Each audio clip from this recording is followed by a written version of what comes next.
Yeah. Because all right, and it took me like a few minutes to realize. Look at her mouth. It's the teeth, right? Yeah. No, it's her lips. Like she has yeah. full lips and they're symmetrical. Wait a second, Do but you think like, that's an AI renditioning of Sally? Everything's know, AI probably. these days, so Oh, I'm Probably saying. because her lips are asymmetrical and kind of thin.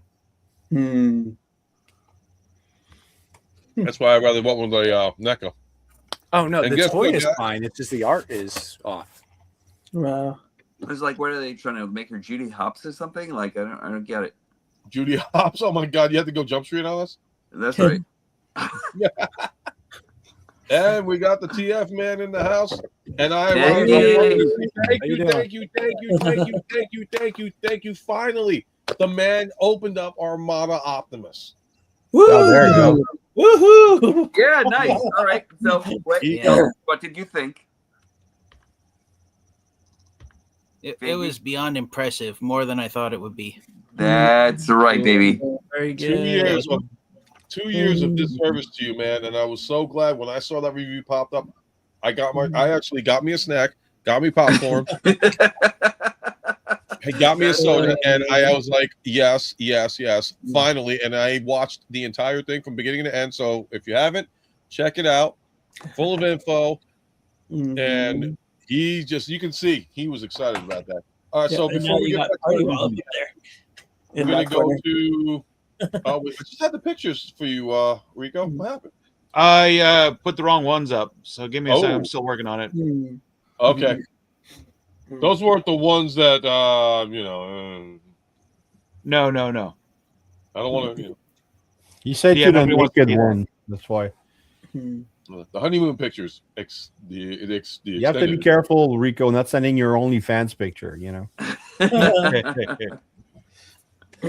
I mean, And someone on here is like, "Where's his OnlyFans?" Yeah, Quentin says, "I see a cat." Yeah, I saw that cat too. Good, I'll share this guy. I don't know if I showed anybody, but Venom. Oh, Venom, yeah, yeah. baby. Oh, nice. Venom, not this whatever. Venom. I still say Venom too, but like I don't know. I got Venom in my head now. Venom. I think the Quentin 5075 actually said that he actually just got Scorponok, Microtis Prime, and Venom, and those were his newest figures. And good choices. Yeah. You know what I need to do? It's a shame. I have not done it yet. Still, I still got to open this guy up. Oh yeah. Oh, that guy's good. Yeah. He's a good one, actually. I used him in an intro, but I haven't opened up the box. Figure that one out. I had my doubts, but he was actually he came out pretty good. Yeah. Venom is a disappointment. I've never had a copy of him, so this is my first Venom. So wait, how could he be a disappointment? I mean, except for the way the faces actually transforms, but like aside from that, like it's good. It's damn good. Like they thought a lot about like how Venom actually transforms from like the old school to now, and like he's good. I don't know. So I don't know if I'm going to get to it before the weekend is over. I'll probably have to wait until next weekend. But my next review is going to be a double review of these two figures. Nice. Oh yeah, very nice. Good. You got to do it as a double review because they're twins. Wow, I thought I was the only one that didn't open the box either. What? I still haven't. Yeah. Wow. Have them in the box? Wow. Oh, see, you're not the only one that held it out. There's a couple of guys.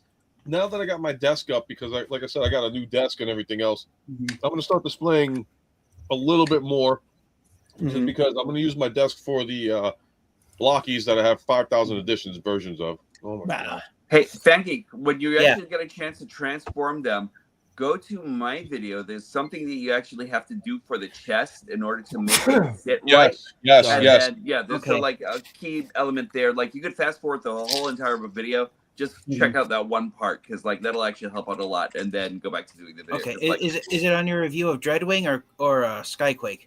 I think it's. I don't know. So I don't remember exactly which one I did it for because they're twins. You know what I mean? Yeah. So Oh, and speaking of Dreadwing and Skyquake being twins, you guys probably don't have the boxes anymore, but look at the side of the box here. Yep. Oh, that's So they each have half of the poster image for Legacy Evolution. okay. Nice. That's the one thing I'll give Hasbro credit for, that when they did the box arts for all these figures, that they actually did it with storylines and combo Yeah. to make it artwork. It's beautiful, but like I don't have any space for any boxes right now or anything, sadly, or else I'd be keeping every single one of those storylines intact. I kept all my boxes. I hate to say it, but using Damn you having a house. Well, you know, my house is small though, so I'm feeling the pain. I was just gonna say, using Perceptor as an example, the packaging for the Transformers that came out in 2025, it feels like a step back from the Legacy trilogy. Yeah, I don't like how everything is gray on all those boxes. I kind of like them. I think they're actually cool. Well, I think they're streamlining to cost saving. Like personally, if they're gonna save money on packaging instead of adding waffles to figures, I'm okay with it. Right. So a couple of less artful packages. Maybe because I'm colorblind, I don't really care about the packaging that much. But I mean, the Age of the Prime, they have good colors. Studio series are graying out, but overall now it's the same box, right? It's just just so gray. I think they're just streamlining. I think that it's actually nicer to actually have the artful boxes and everything, keep some artists employed and everything like that. Don't go to the AI and just like do everything or anything like that. But so like I don't mind like the actual like having extra colors and everything. I love seeing what other artists can actually do. I love getting the art of anything that's actually on these things and everything like this. So they're always cool books to have, Yeah. All right, so I'm gonna pop on the screen because Rico's already set to go, and I froze. Of course, I had to freeze. So I'm gonna try and access one picture here. Hopefully, this is gonna work. Oh, here we go. Now I'm frozen. So I'm gonna add this to the stage. Oh, nice. So that is me as Scrooge, my wife and my two friends as the ghosts of Christmas past, present, and future. Nice. That's super. That's very cool. And did you learn the secrets of Christmas that day, sir? I came out at the end of the day and yelled and I declared Merry Christmas, everyone, and then proceeded to still give people eviction notices. So it's all nice. Corporate Christmas. Nice. Right. That's me and my wife. That's my Dana. That's us by the tree. Me being all Scroogey. Cool. That is so cool. That's great. Nice. Yeah, I enjoyed the other pictures that you shared earlier in Facebook of when you got married and stuff like that. Really nice. So there's the ghost of Christmas future pointing to my grave and me carrying in fear and learning my lesson. Wow. Nice. Very cool. And the last picture is my favorite. There's me and the ghost of Christmas future laughing at Tiny Tim, who actually did die, and that's his grave, and we're all laughing. Oh, nice. That's nice. There, that's the way to do it. Wow. Well, it's a corporate Christmas. What to buy Hallmark? Hallmark or Hasbro? No, that's corporate. The best movie that ever described corporate capitalism. Jim Carrey's Dr. Seuss's the Grinch That Stole Christmas. You could not get any better of a message about freaking commercialism than you could with that movie. I thought for myself, I thought it was actually more Scrooge than anything else. You know what I was going to say? I really like Scrooge still. The Scrooge version, like animated, and that was really well done. So, but I do remember my favorite version of that was the episode in Ghostbusters where the Ghostbusters go back in time and Scrooge is being haunted by those ghosts. So the Ghostbuster busts the ghost, So, you gotta bust some ghosts when you're Ghostbusters. So, funny thing, I remember that, and I have much like Ghostbusters, I have a Ghostbusters outfit, and I was thinking, what if they, if instead of going as Scrooge, I went as a Ghostbuster trying to catch the ghosts of Christmas future, past, and present. Yeah. Very cool. My favorite version of Christmas Carol is the version with Albert Finney. Yes. Because I agree. I love that. Don't know that one. I know that Patrick Stewart. that one's That was special good. because it's the only version that it adds an extra scene where you actually see Scrooge end up in hell if he does not learn his lesson, and that's where he'll end up rotting if he doesn't change his ways. I have that version. I'm glad you brought that up because they did put it on. They re-released the DVD, and it was cut out originally from like the VHS version of it because they felt it was too scary. But I originally saw that movie in the theaters. That's how far back we go, people. And it was the hell scene, and they had the rats, and I was like, when they put it on the DVD, I was so happy that they did that. I was like, this is a version I remember. Oh yeah, the movie in its entirety is available to watch on YouTube right now. Nice. Oh, that's great. There you go, Norm. You got to watch that. It was really. I'll watch that after Reefer Madness because that's on YouTube too. Type in the search bar Scrooge 1970 DVD rip. Oh wow. Here's one. Does anybody remember the gold bracelets from Transformers Super God Master Force? Someone needs to mass produce 3D. I don't remember those at all. You know what? I've never seen that show, but I mean, like there's so many shows that I can't watch it. Like like the animation's pretty good, but it's either I don't feel like reading for a dub, or like a sub, or the dub is terrible. So in general, I don't like to read the subtitles because if you waste time reading the subtitles, you're going to miss what's happening on screen. Yeah. No, and the few times I bothered to watch Japanese anime that had subtitles on them, I had to go back and replay every few seconds just to see what was happening on screen after reading the subtitles. So you need that's more. why I prefer Japanese when they're dubbed. That's the best part of it. Actually, I agree with TF because when I was trying to watch Dragon Ball Daima, the only version I was able to get was the because it was on Netflix and they had it in the Japanese version, which I watched, but I actually made it through the entire series. It was okay. Now I was watching the English version of it, and I'm like, now I'm glad I watched the Japanese version of it because that was a little bit better than I thought. Right, because you actually get like a lot of like the actual intent that actually goes on in those movies and everything when you're actually watching it in the full Japanese and everything like that. You know? I like my English. Put on my nerd glasses. That's one thing I remember about Dragon Ball Z being a kid back in the 1990s. Back then, they didn't censor blood like they do now, and so in the original English, that's what it was. Tsunami kicked ass. Yeah, because back in the 90s, the budget only allowed for when they were dubbing it to English, the censors would censor some things in the more violent moments of Dragon Ball Z. But I remember when there was blood coming off people's faces and and there was blood dripping out of people. I remember that they didn't censor that. And I don't know why. I don't know why the censors called for some violence to be censored and others not to be. But that's one thing I enjoyed about the original English dub of Dragon Ball Z is that they didn't change any of the animation. They just dubbed over the Japanese lines with English language. I want to say that's kind of like how it was with. I'm sorry. Go ahead. I was going to say Toonami at least kept it at the original Toonami. They brought it out in full blood, which I was so happy about. I do miss the Cartoon Network music intro. Was so much more metal than anything else after that. Like it was so good. Played at midnight on in Canada on Teletoon. That's when I watched it, and that intro was so energetic. And then every time I watched it again on another channel, I'm like, oh man, this music sucks. Like Dragon Ball Z. I have to be honest. One of my favorite parts of Toonami back in the day.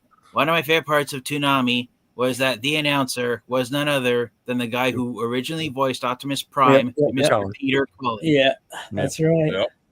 You want to done something on the anime violence and everything. I want to think that nothing was actually taken out of Harmony's Gold's version of Robotech, aka Macross. The Outlaw Star. It depends, because if you saw Macross, do you remember Love? Or that one had a lot of gore in it that was not in the, I don't even know what to call it, like the American version of Robotech. Or, really?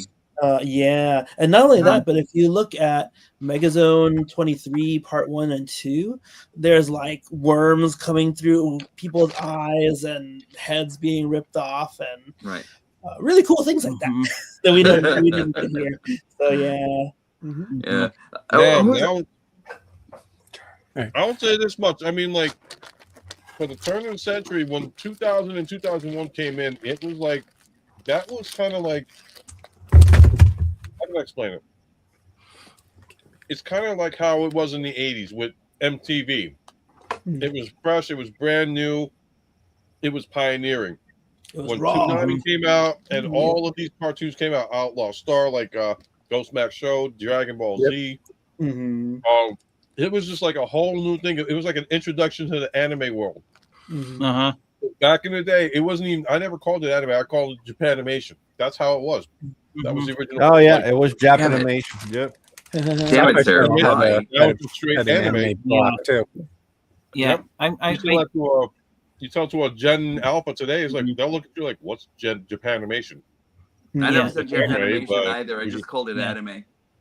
I just called it Japanese anime. But I was here in New York, so I don't think we used that term. Since I was a kid at the time, I just called it Japanese cartoons. Oh man, they're calling cartoons. Oh man, some people flip when you say Japanese cartoon. No, it's not. That's anime. What's the difference? It's the same damn thing. I did note it. I do remember when I do remember watching Toonami. I started watching Toonami when it came out. I can't remember if it was 1997 or 1998. I started watching when it came out, and that's when I was introduced to the more. That's when I was introduced to anime, was through Toonami. I mean, I'd seen Dragon Ball Z and Sailor Moon on other TV channels because they came to the United States during the early 90s, but Toonami is what really put them on the map for me. But I do remember from 1998 to 2001, there was a lot of gore and violence being shown in the Japanese anime, but then starting in 2002, they kind of toned it down and censored a lot more. Yeah, I watched a lot of Toonami growing up too, and my favorite, they showed a lot of Gundam Wing, Gundam this, Gundam that. My favorite though was Mobile Suit Gundam, the 08th MS Team. I don't know if you guys ever saw that one, but it's great. It's a more intimate story about one single team. They're fighting a guerrilla war. It is great. It is fantastic. I heard a lot of good stuff about that one. Yeah, I have to be honest. The story winds up like the guy gets his arm removed and stuff, and barely survives. But then he like retires from war or whatever. It's a great story. It's a great story. Who was this one director? Was it? There was a character that called it. I think they were calling Killamal Otama or something like that. I have to look up the name and everything. But like for some reason, he actually made some of like the most grueling Gundam stories and everything like that. And spoilers: everybody dies in these stories. You know what I mean? So, like, I have to be honest. I have to be honest. My all-time favorite Gundam series is G Gundam. Really, for the Street Fighter like? I never. I don't know why. I just the overall storyline. And I just wanted to see where it was going, and just pulled me more than the other Gundam series did. I think I might be the only one who might like Witch of Mercury, because like I think that's a good story. I liked it too, actually. Yeah. But overall, it doesn't beat Gundam Wing. Yeah. I mean, overall, I guess. I think I'm the only one that literally has not watched any Gundam. I mean, like I've watched maybe a couple, but Azimuth. Whatever you do, UltraMegatronus, UltraMegatronus, whatever you do not make your first Gundam series SD Gundam. I can't watch any of the Gundams, and all the Gundams remind me of Robotech, and Robotech put me to sleep. Macross, I tried. They put me to sleep. You know why Robotech put you to sleep? Because they promised you robots, they promised you battles, and it was a soap opera. But they did have robot battles. They did have battle giants. Yeah, but I woke up at 6:00 in the morning to watch this thing, and then sometimes in Spanish. but the thing is, because sometimes it wouldn't play in America channels. But anyway, it's like but you're drawn as a kid, as a boy, to the robots, and it's all this talk about, oh, do I really love you? Oh no. But it was much more about that. It was actually about the military strike. It was actually about nations versus nations. It was about musical. True, it was actually about like how music influences culture and everything like that. And Robotech. You just reminded me of something though about Robotech. It was the first time I think I saw somebody die. Roy Fokker, he died, and then Optimus Prime died later for us. And God then, bless you, Roy Fokker. Yeah, it kind of Like- helped me out. Well, when I started watching Toonami, I really got into the more like martial arts anime and ones that were like hand-to-hand combat, like Yu Yu Hakusho, Oh yeah, Rurouni Kenshin, Ronin Warriors. uh-huh. Yeah, I got into those. Yeah, animes. no, those were really good. I still like Yu Yu Hakusho. I think I have the first season. I think I bought it somewhere. Yeah, I always like the giant robot ones, like what was it, Big O? Oh yeah, Big Big O's O. great. Big O was I great, have right? the I I have missed the it. Yeah, Oh, yeah. They reminded me You guys- so much of like Transwar Z. You know what I mean? Yeah. you guys know that Big O is was based partially on Batman, right? Yeah, I wouldn't be yeah, surprised. I mean, you so know, dark. Batman didn't have a giant robot that came out of the sewers. No, right. he did not. but Batman would have one hidden someplace. Yeah, no, I get it because the believe guy was a Batman would. detective at the same time. But yeah, no. Yeah. Yeah. Well, Even the if the studio Was, oh my god, you know, like the studio that made it was hired to do a number of Outlaw episodes Star. of Batman. Outlaw Star was another great one. Oh, Well, Outlaw yeah. Star. Yeah, that was great. Yeah, I'm gonna- Outlaw Star, I'm gonna be I'm upfront. doing- My top three, my all-time top three anime that came out that were popular during the 1990s were Dragon Ball Z, Sailor Moon, and Tenchi Muyo. Those are my top three from the Tenchi was 90s. great too. Yeah. Yeah, I remember Tenchi. Tenchi. I miss Ryoko. Here's one for Oh, you yeah. guys, and I gotta actually. My wife was the one that got me into it. Revolutionary Girl Utena. Oh, that's a good Oh. show. I Mm, love I that love show. that. I never watched it. And the movie, you were kind of like, what the fuck? But the series itself, I thought was great. And anybody Yeah. that says anything different, it's like you have to watch the series to understand what we're talking about. It was really Oh. different What for about like you, whatever Raz? was Any coming out of it. animes or anything that like that caught your attention? What Say happened? again? I'm sorry. Raz, Yeah. yeah, Mr. Kane. Yeah, sorry, I missed it. What were you saying? So, are there any animes or anything like that, cartoons that you watched? More that kind of movies. stuff? More for movies because we had. I guess that at the same time Toonami came out in Canada, we had Teletoon both in French and English. And at night, well, sometimes they had the Wildcats. They had Savage Wildcats. Dragon, and then they had the worst Highlander show ever. But then after midnight, they would play Pat Labor, Ninja Scroll, and another one that I can't remember. Ninja Scroll was great. My anime interests were more in movies, so Akira and Ninja Scroll were the type I watched, and then I watched Akira's a classic. Akira Yeah. is so good. Come on, you know. Steven Wells. Ghost in the Yeah. Shell, the first Ghost in the Shell, and then the second movie. Not so much the show. Oh, So that's what. But for series, I go before that, and to me, it's Grandizer. Okay. So for me, before Grandizer was Transwar Z, but same giant robo. Giant robot, and then that's what brought me to love Transformers, and you know. do you remember on MTV they played this Aeon Flux also? Yeah, Well, Yeah. I thought was like a precursor for. I remembered Aeon Flux, the Max, the head, Yeah, everything good from stuff. Liquid TV. Well, that was great. Yeah, Liquid TV. that was- Oh, dude. Yeah. That was the start of the AI era. Oh, man. My introduction to anime though was Legend of the Overfiend. A friend of mine Orokudoji. had it on video cassette, had like 2 or 3 parts of it, and I'm like, what is this? Yeah. And he's like, bro, this Yeah, is that's kind of a Japanese. crazy. That's kind of a crazy start to your anime. That's how it started. That's how like what's going. So everything Yeah. after that seemed kind of tame. You know. Back in the My anime. all-time favorite, I think I was And, actually following Battle. Go Oh ahead. yeah, Battle of the Planets. my all-time Yeah. favorite anime movie. My all-time favorite anime movie is Spirited Away. Mm. You want to know was- something? That was When- heavy. Growing up, I actually grew up on a little bit of Battle Angel and everything. I love Battle Angel to death, like the anime itself. Yeah. Just chef's kiss. Yeah. And then what else? There was something. How did you else feel that was about the like- live action movie? I loved it. I loved it for what it was because, Yeah. like, like just like Ghost in a Shell, right?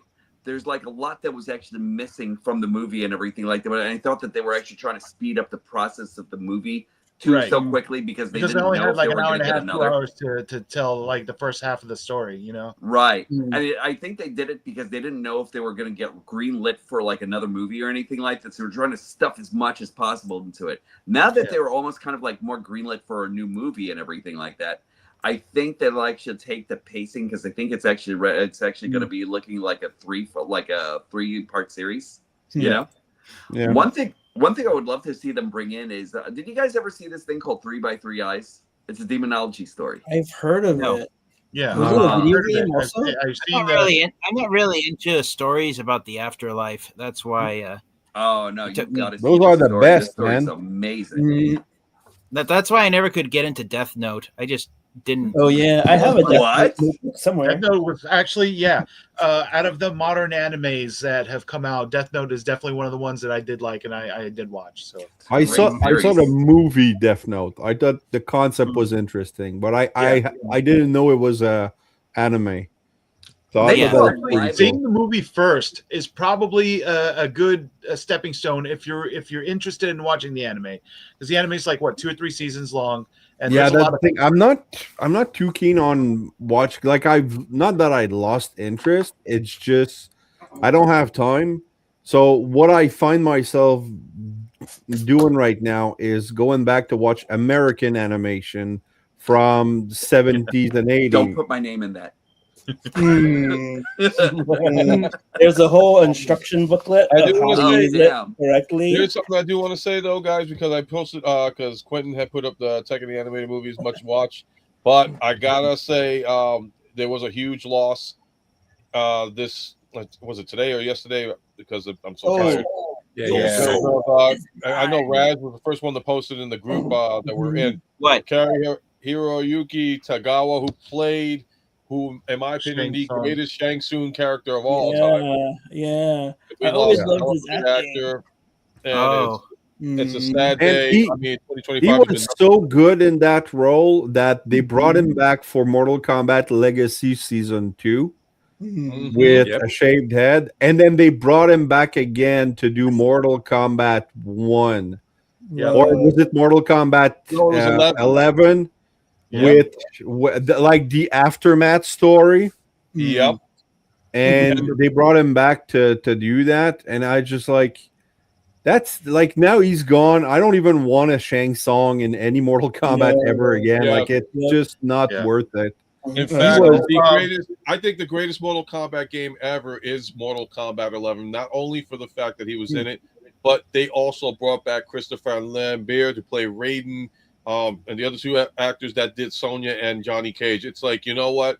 Mortal Kombat 11, here it is. Here's our movie cast that we've been waiting for forever. I'm happy. Yeah.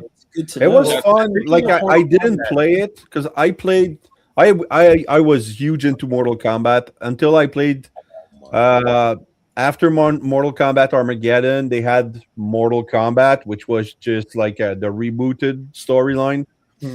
But then I went recently and watched Mortal Kombat X and Mortal Kombat 11, like the story mode. And it was such a cool story to see Johnny Cage and Sonya Blade had a kid, and Jax is like they had like the whole zombie thing, and then Liu Kang and Kitana as leader of the underworld, like the outworld, and I thought they really had a good story. And then I did enjoy the story because after that I went and watched the story of Mortal Kombat 1 with Liu Kang as the god, and I'm like, they went a little too far. Like, in the story, eventually they go and pull every timekeeper, which is basically every possible ending of Mortal Kombat 11. Just Kitana is a goddess, and everybody's a god, and now they're all fighting all those Shang Tsung and those like. So I think I was like, I'm over the multiverse stuff, but the story in Mortal Kombat X was really well fleshed out, and you could see, all the characters had different storylines that kind of all converged, and then after that, in the aftermath stuff, it all got intertwined again even more. Like, I thought it was really well done. If it wasn't for their budget, man, I would You have loved. guys, speaking of Mortal Kombat, Man, this weekend in the town next to mine, there's a place called Timeline Arcade, and they're bringing back the original actors who played in the arcade games. So Daniel Piscina and Carlos Piscina, and for Ho Sung Pak, who played the original Liu Kang, is going to be there. He doesn't do these very often, so I'm very excited to go see him. And then the guy who played Kung Lao. Kung Lao, Sub-Zero, and Liu Shao Kang. Kahn. Kung Lao, Shao Kahn, Liu Kang, Scorpion, Sub-Zero, Johnny Cage, they're all going to be there. So which version of like Mortal Kombat? Mortal Kombat 2. For Mortal Kombat 2, the video game. You know who I really want to have like an autograph from is the guy who played Sub-Zero in Mortal Kombat 3, John Turk. Like he was advertised everywhere because he was a bodybuilding champion and stuff like that. And I saw an interview with him, and he was such an interesting guy. I'm like, I kind of want to just meet him, get his autograph. Like I haven't played that game in so long, but I remember the name of John Turk. Yeah. Yeah. Man. Good time. Yeah, but Raz, if you haven't played 11, my only thing about 11 is that I wish they would have had the original actors, because if you brought back Shang Tsung, they did bring back like Christopher Lambert and everybody else. I'm like, man, I would have loved to have seen an entire storyline with these guys in the game. Well, I mean, those were just scans. You can't afford these guys. But one thing though, in Mortal Kombat, was it Mortal Kombat 11 or was it in Mortal Kombat 1 where they had like Megan Fox as Natara? And fuck, man, was she ever screwed? That character, but her acting was so bland. Like, who's the voice director? Like, who's the voice director that said, "Oh, that's great, Megan"? It sucked. Her performance wasn't good, and we know she can deliver on. Like, I just watched a movie with her where her husband finds out she's cheating on him with some other guy from the company, and he sets up a whole weekend in a cabin with her, and in the morning he kills himself, and they're shackled together, and he paid people to come and kill her, so she has to defend herself, figure this out with him shackled to him. That's a great concept. It's on Netflix. I don't remember the name. I gotta watch this then. You got my attention. It's really like she's good in there. Like it Tell us later if you find the movie, because I'm dying to see that one. Yeah, I'm probably share the link on that one. I want to see it now. I actually thought Megan Fox was actually great in Jennifer's Body, but it's a delayed classic. People hated it at first, but now people appreciate it as a dark comedy. Right. Oh, Jennifer's Body? Yeah. Yeah. The uncut version's better. Yeah. I wouldn't give Megan Fox an Academy Award. She'll get a better chance at that with Transformers 1 and 2. But if you want to see a movie with Megan Fox where she's an actual sex robot, watch Subservience. I heard that was actually a great film. I actually got a chance She is really good in there. Yeah, I got a chance to check out a small clip on YouTube, and it looks pretty interesting. Yeah. So back to Death Note for a minute. They actually have a Japanese version of Death Note, like a live action film. And I was just ordering that on Amazon just now. So they actually have a live action version of it that looks just perfect. I'm dying to see this movie. They have I think what do they call the demons again? Huh? Do you remember? Nobody remembers. Anyway, repeat the question. Hold on. What was the name of the demon? What were the name of the demons that were actually in that was actually in Death Note? Well, I remember Ryuk. Ryuk, right? I don't know. I gotta watch Death Note. It's still Shinigami. Shinigami. Thank you. Yeah. They had this one Shinigami character that was just amazing. Her design was actually fantastic. She was actually kind of like more insectoid than anything else, and her story was actually probably one of the most poignantly beautiful stories I've ever seen. So I need to see the whole thing just for context. Actually, cool. Oh no, you said I was going to zoom in on TF Angie because I was going to say let's pick the next figure that he should review, but he's gonna get he's gonna do the other two. So it's like, okay, Yeah, Dreadwing and Skyquake. Yeah, Skyquake and Dreadwing. So it's like you beat me to the punch on that one, but we can always pick the future ones. Hold on, So let's do that, folks. Let's see what does he have in the background that we should see him review, because he froze. Well, I get to see him. He froze on my end. Yeah, I have the movie. I really want to see. I really want to. Let's see. I'm putting it in the private chat. Okay. Let's see. What can you do? Wait, you didn't take out. Well, I can see why too, because like Target Prime, you haven't had a chance to look at him yet. no, I already did. That's a second copy that I'm keeping in the box forever. Oh, you're teasing me then. Let's see. No. Wait, you didn't open Galvatron yet? Galvatron? No. Yeah. But when I do get around to opening him up, whoops, touched the wrong thing, and stuff is falling. Nope, no, I don't want to see an avalanche of toys hit you, man. When I get around to reviewing Studio Series 86 Galvatron, it's not just him. I'm also going to look at this. The upgrade kit, The upgrade kit. Nice. Okay. I can see why you're actually waiting for that, but like Galvatron alone is actually just a beautiful figure. Yeah, I'll agree. Yeah, everything that they actually did for like from transformation to everything is just like really well thought out on that guy. Did you do Ultra Magnus yet? Cause see him there. No, he's still in there. What I was trying to do is get around to reviewing the smaller sized Transformers before I got into the Commander and Titan class figures. Oh my God! You know what I'm gonna do, Fan Geek, right? Ultra Magnus. I called it out. I already opened him up, man, and like that's another one that you're doing yourself some injustice for.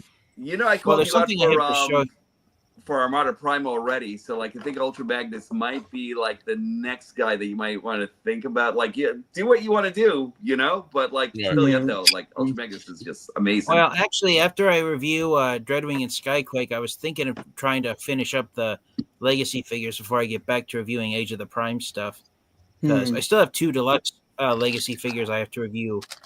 You need to get Studio 30 out of the way, man. You really are doing an injustice.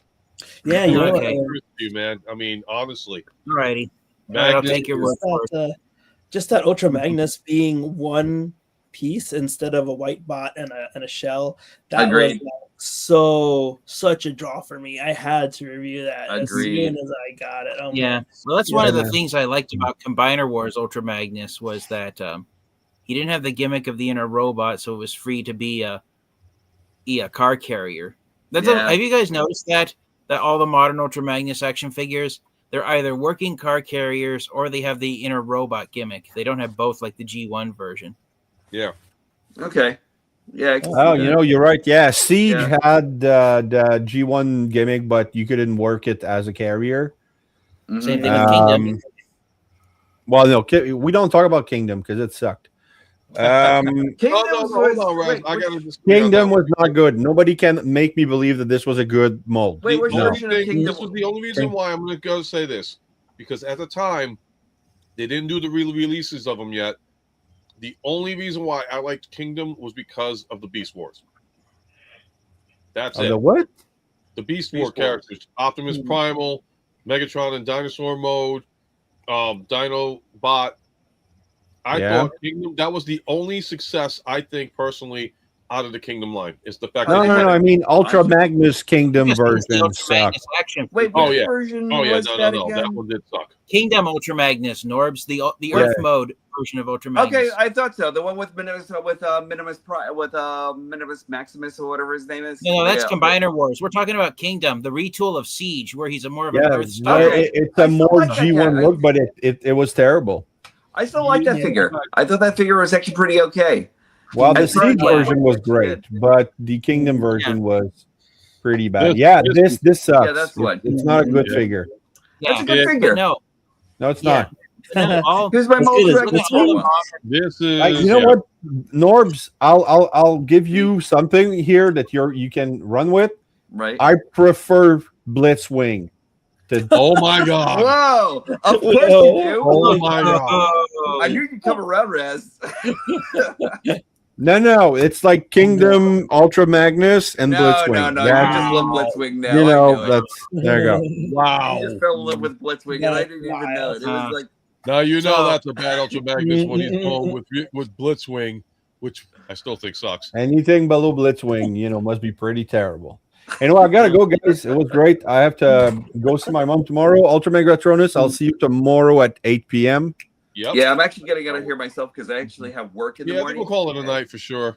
Okay. Well. Okay. Well, So let's go with the intro, outros, well, and I'll let you go. Whoever wants to stay on for a little bit more, because I'll go till midnight. Okay. Well, But find me on YouTube and Instagram. All right, you guys take care and have fun. Yep. Have a good night, bro. Thanks for coming in. I'll see you tomorrow. I'm gonna be the second one to go. Alrighty, brother, man. Hate to see you go, but I get it. You got work tomorrow, bro. Yeah, absolutely. Do your outro, me too. Catch my classics over here on YouTube, everybody, right? But also make sure that you're actually kind to each other. Make sure you're treating each and every single one of you like stellar gold, right? Because like you all deserve it. You all deserve love and kindness and all the stuff that actually, all the good stuff that actually goes into it. Always remember, treat each other well. And also, when these stop being magical, that's when I'll stop collecting, right? I'll talk to you all soon. Yeah. All right, brother, man. Have a great night. Thanks for calling in, man. I know you're very busy. I'm gonna get out of here. Also, I'm getting a little sick. I don't know why, but you're sick of us already. Oh man. No, not of you guys. But I've been muting myself off and on the whole night. So. All right. Well, I'll either do the right outro for you then, man. Thanks. All right. So yeah, and what your impressions, and I am taking off for tonight, but it was an honor and always fun to hang out with you guys.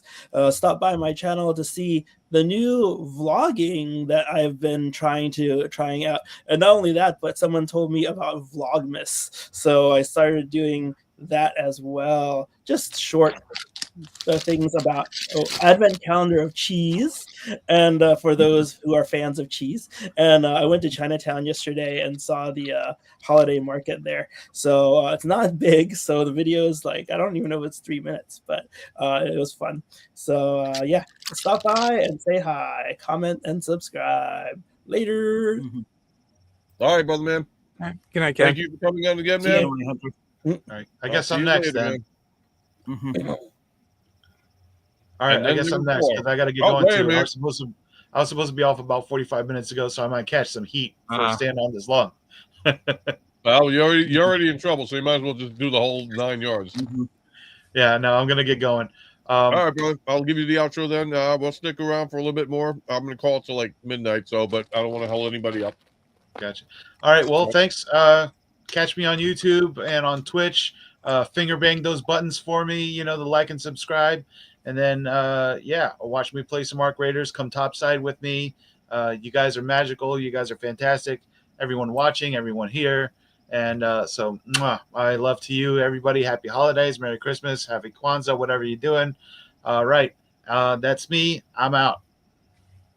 Have a good one. And thanks for popping on again, man. It's always fun to have you on.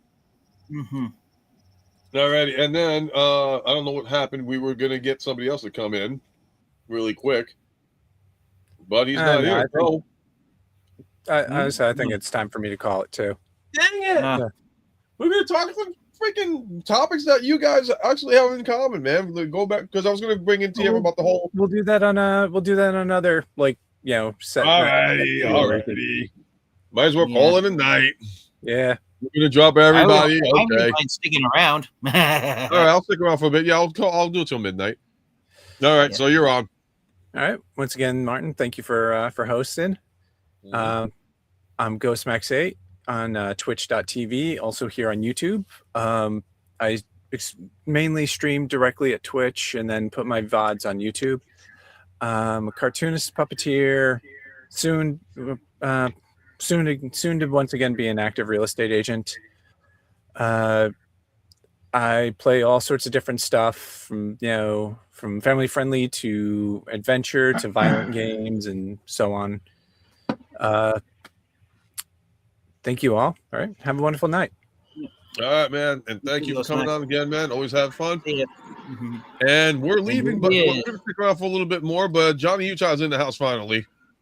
Hey, what's up, guys? Hey. Running late with us tonight. Yeah, I know, and I'm sad I missed it. Things happen. Hey, I do want to share my screen real quick if I can. Yeah, go right ahead. Go ahead. Oh, if you got something that I want, I'm going to be pissed. Hold on. So, Right, so I'm going to go back to regular screen then. Yeah.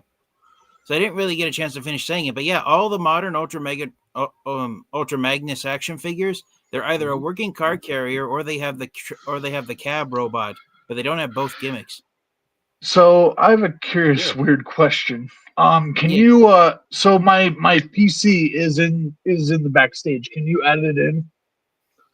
Is your PC So basically I joined from my computer and from my phone, and it says it's in the backstage right now.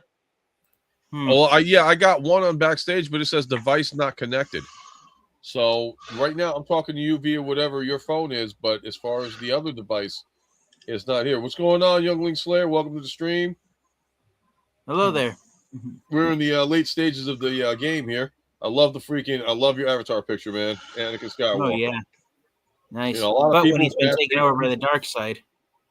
Oh, that was the other thing too. So I was already there for it originally, but the announcement is official. 2027, February 19th, is going to be the re-release, cleaned version, unedited, unaltered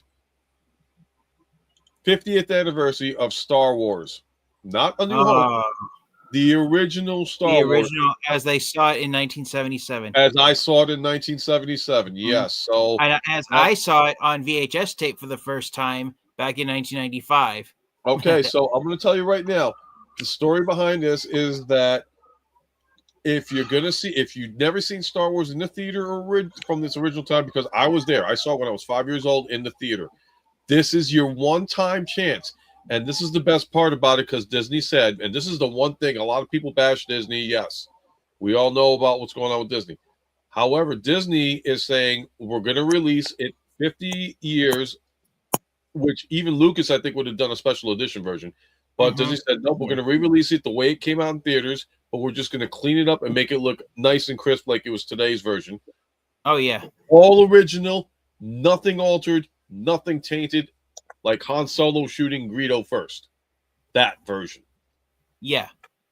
And it's a 50th anniversary, and the best part, it's not going to be limited to certain theaters. They said it's going to come out in every theater they could possibly get it in the big screen, and if they do that, that'll probably be the biggest thing since The Empire Strikes Back. Oh, yeah. And well, so I can see Disney doing that as a cash grab, because they've lost so much money on so many movies they thought were going to be a success and ended up being flops. Well, that's the thing. I think right now this is probably the best and smartest thing Disney could do. They have the rights to Star Wars, and the fact it's like, okay, well, we know the special edition versions, but to those like you guys in the screen, and probably half the people on the chat, or if anybody on the chat, if you've never seen the original version of it, the only way you were able to get it at the time was, like, I guess they released it on Blu-ray or DVD as a special version. It's like, okay, here's the original uncut version. But I saw it firsthand. And in fact, that was the one movie that played for 2 years. They played that movie up until Empire Strikes Back came in the theater. It was like they released it, then they took it out, then they brought it back to the theater, then kind of took it out, then they brought it back to the theater again. And next thing you know, Empire Strikes Back was coming out. That was an era of sci-fi that was like, wow. Oh, yeah. They say that in terms of popular culture and movie franchises as they exist today, Star Wars was the first modern movie franchise when it came out in 1977. Yep, and that wasn't even it was a joke. Yeah, Star Wars was a joke. Supposedly. Oh, here we go. Let me see if this is going to work. I'll make this quick. But originally, Star Wars, when it came out in theaters, George Lucas and Spielberg were in Hawaii on a beach. Lucas got saying, yeah, you're not going to believe this, but there are people wrapping the block in California. Okay, it should work. Because of the fact that it was like that big of a movie. So, all right. So I'm going to add that to the screen. And what happened here? Huh. You can That just means that it's my I'm computer. sure on share screen. You might work better with that. Hello? No, you're here. Okay. You're gonna probably see it before I do because my thing keeps lagging. Yeah. Can you hear me? I can hear Yeah, you. we can. Okay, Yeah. I'm just making sure because I muted my phone so there's no like double echo. Okay. Yeah, it's fine. All right, so you got your screen on that end, Yeah. and the new Spider-Man will be coming out in 2026 in the middle. Yep, that's what their plans are, and I'm actually stoked about that one. Yeah. So There. Okay, there we go. Let me get that out of the way. But yep, I can't wait for Star Wars. I'm going to see it. That'll be my. It's coming out on February 19th. My birthday's February 28th. So that if it plays until February 28th, that'll be my 55th birthday present. nice. Can you guys see my screen? Okay, yeah. Now we're going to go into this one. Okay, hold on. There we go. The share screen. So I'm going to exit out on your. I'm going to remove PC op. And here we go. Go ahead. Take it away, Johnny Utah. Which, by the way, if you don't know who Johnny Utah is, I've got to play this because I said I would do it. So, Johnny, you looking at the screen? He has to unmute himself. Unmute yourself, No. Up the Nation. No, Johnny. Can you see? He can see, but he can can't see. talk to us. All right. So, long story short, people, if you don't know who Johnny Utah is, this is the owner of this Play place. Toys Utah.com. Who is my sponsor? And John, here's the deal. And I just got a lot of new stuff in. Okay, so go ahead, start talking because we finally got you unmuted. Oh, that was my fault. Anyway, oh, wait a minute. Is that what it is? Is that what? Oh, yeah, you covered her. You covered her. Who is that? Psylocke? Nice. Yeah, it's Psylocke. Yeah. Ninja Force Psylocke. Nice. So anyway, go ahead, John. Talk to us. but yeah, I just recently updated the site to make it look a little bit better, and you can find all this amazing stuff here at PlanetToysUtah.com. Nice. Powerpuff Girls. Oh my God, retro are we? Yeah. Wow. Oh, and I am selling this. Selling what? Oh, the San Diego Comic-Con version of Dark of the Moon. Signed by Peter Cullen. Yes, here's proof. Wow. Ooh, nice. If you want to enlarge it, there you go, folks. So it is authentic. Mm-hmm. That's why I put that picture up there. You can't get any more authentic than that. Nice. God. So TF, when are you going to get yourself to a TF con? Yeah. Well, at this point, never, because come on. I haven't made an I didn't want to announce it on my YouTube channel, but I'll say it right here on the live stream if it's all right with you, UltraMegatronus. I'm starting to get hit with a lot of big bills right now, like Christmas and everything going on. I'm actually going to have to probably take a break from collecting Transformers for a month or two. I mean, hey, I've taken a break for like 8 months, so I understand. Yeah, so TFCon is a pipe dream. It's a white whale that I'll probably never catch. So, yeah. You never know. I mean, you never know because Johnny Utah, he always goes to the TFCon LA once, man. I mean, you never know. You might run into him. You guys are roommate or something. I don't know. Well, the truth is one of my relatives lost a job, and so that's money not coming in anymore. So my family's having to rely on me. I understand to help that, man. Family comes first. Even I'll be the person to say that. Always say so, yeah. No way I'm going to be able to ever go to TFCon, let alone still buy Transformers action figures where I am right now.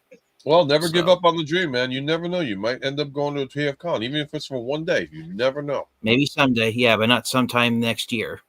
I got to put away for Florida. I'm going to end up probably driving down. Okay. Yeah, so because after that, I think the next one is going to be, if they're doing the pattern that I see, the last one. All right, so it's like Florida, then Baltimore, then Chicago, and then back to Florida. So they got the East Coast covered. West Coast is going to be LA and Toronto. West Coast is LA, but I don't know of any other West Coast TF cons. That's why I'm surprised at. Mm-hmm. Which I think they need to bring back some more TF cons. You know, I mean, I would love to see it in New York, but because of the time frame of near Comic Con being the second week of October, for them to do that and then to do a TF con like a week or two later, it might kill them off. I mean, I would like to see it happen, but I don't think it's gonna. So I think the best bet is right now Baltimore, Florida, Toronto, and Chicago. And from what I understand, from what I was watching one of Patriot Prime's review talks about it, saying that they're going to be changing the venue for Chicago because the other venue that they were at currently kind of tanked. It was like too tight. I mean, like Baltimore had room. Chicago was like people getting hit by costumes. Oh God. You had to make this R-rated. That's okay, it's after dark. Hey, come on, I came in late. Yeah, I know, you came in late. I wasn't looking. What happened? Nothing. Johnny Utah was going a little perv on us, but it's all good. It's late. You can get away with it. So, okay. so my question to you, to both of you guys. Yeah. The announcement of, and I didn't bring this up, and I apologize if they see this later on. The announcement of Soundwave from RoboSend. Are you guys thinking about? Oh yeah. I don't know the answer to that one right now because what you just said. But Johnny Utah is like, he's got that smile on his face. I think he's going to pull it off. I think he's going to be done. Not quite yet. I still need to get Grimlock, Bumblebee, Megatron. I need to catch up. I mean, but here's the thing. It's right now going for $999. It's like an early bird special for Soundwave. Yeah. And everybody's like, that's the most expensive Bluetooth speaker ever made. I can't believe people would buy it. Yeah, well, check this. Come on. But here's the deal. It transforms. And exactly. And it makes perfect sense. Which to me is like, okay, well, they did Robeson version of Soundwave. Now they got to do Blaster, which would be very interesting on how they do that one. Yeah. Because Blaster, by technicality, is way bigger. Mm-hmm. So now that they've done Soundwave and they're going to do Blaster, do you think they're going to do Twincast and Sound Blaster next? I don't know. I mean, like they're right now doing the main Gene 1 characters from like 84. Yeah. And my question is, what's next? I mean, they haven't done a Starscream yet. I think it's a brilliant move that they did Soundwave. So that was that to right there alone. Everybody's just like, yep, I need him. Yeah. And here we go. Quentin's talking to us here. Anybody else in chat wants to bring up some stuff? You're more than welcome to. Robeson is still working on Soundwave's walking ability. Hey, you know what? I don't care if he don't walk. Just the fact that he transforms from robot to freaking cassette and he plays music with that. I mean, he's not going to play cassettes, but honestly, it's like, well, yeah, video of transforming was shown today. Yeah, Megatron. Even Frank Welker himself saw the transforming Robeson version of Megatron. In fact, when I saw him in Baltimore, there was some people in front, like two people, for like two spaces in front of us. Like you had these people, then the next people, then like me and Ravage and Raziel. we met Frank Welker. God, awesome person. If you've never met him, gotta meet him. He's awesome. He is freaking awesome. It's a shame. I second that. Due to health reasons for Cullen not being able to show up. But you know what? I wouldn't expect a man to be crawling on his deathbed to come, do autographs. Exactly. But Frank Welker still made up for it, and it pisses me off at the fact that they were told us when we got to the Baltimore one, it's like, no, you can't record Frank Welker. But then all of a sudden, two people were recording, and the other guy's like, oh yeah, we just might as well have let it go. I'm like, are you kidding? I was front row center for freaking Frank Welker. I mean, you've seen the pictures, guys. I was front row center. I freaking had the best angled interview. Oh, I was so pissed. And will there be a Robertson? Yeah, that would that would make anyone upset. exactly. Yeah. Yeah, I mean it happens though. Quentin saying, "Will there be a Robertson Starscream?" I would like to see it, but man, oh man, what do you guys think? Well, I would definitely love it. I would definitely go for it. I think it would sell pretty well. Now this is just my. Oh, sorry. Go ahead. Do you think? I'm sorry, I didn't even know. But like, do you think they will give Starscream if they do a Robertson version of him, the Chris Latta voice? Because I can't see him without it. Huh.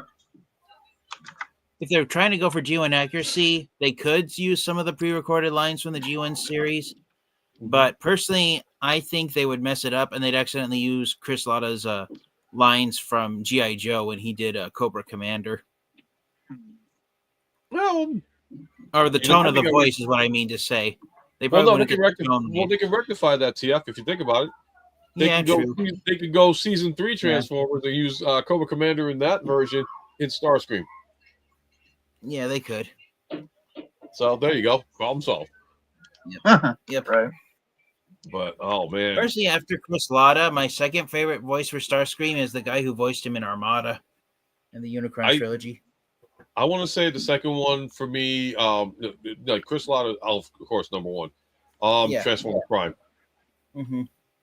Yeah, that's my third. Yeah. Because it's like once Chris Latta's gone, it's like you can't have anybody replace him. And no. When they I will die on the hill that Transformers Prime is awesome. Yes, Transformers Prime is like another series that's well made, and I kick myself in the butt so many times because I've been to 3 New York Comic Cons back in 11, 12, and 13, and Peter Cullen was there, and I said to myself, why didn't I go meet this man? Why? Well, I ended up meeting some other people too. I'm sorry, but that deserves a shame button. No, and this is the reason why. Because at the time when the new Transformers movies were coming out, and they didn't have Frank Welker and all that stuff. I mean, Peter Cullen was in it, but it was like, I didn't at the time. I was like, there was other actors and TF, and honestly, like New York Comic Con autographs are not cheap.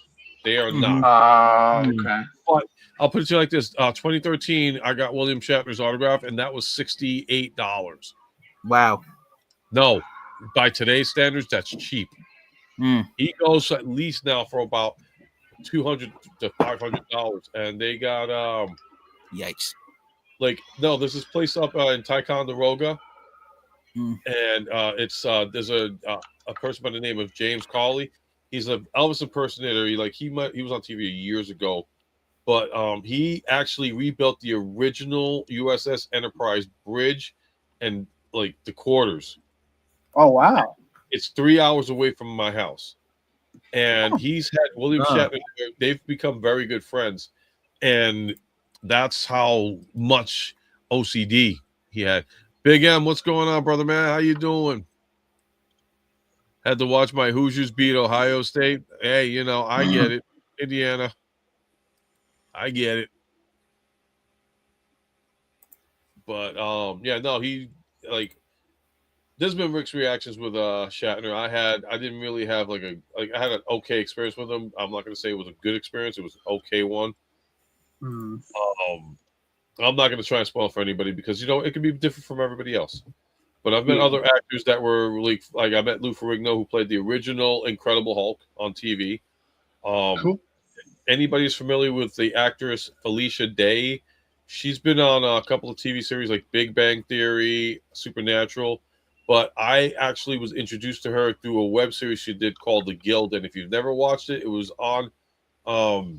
You might be able to catch it on YouTube. You could also find it on DVD, ordering it through the site.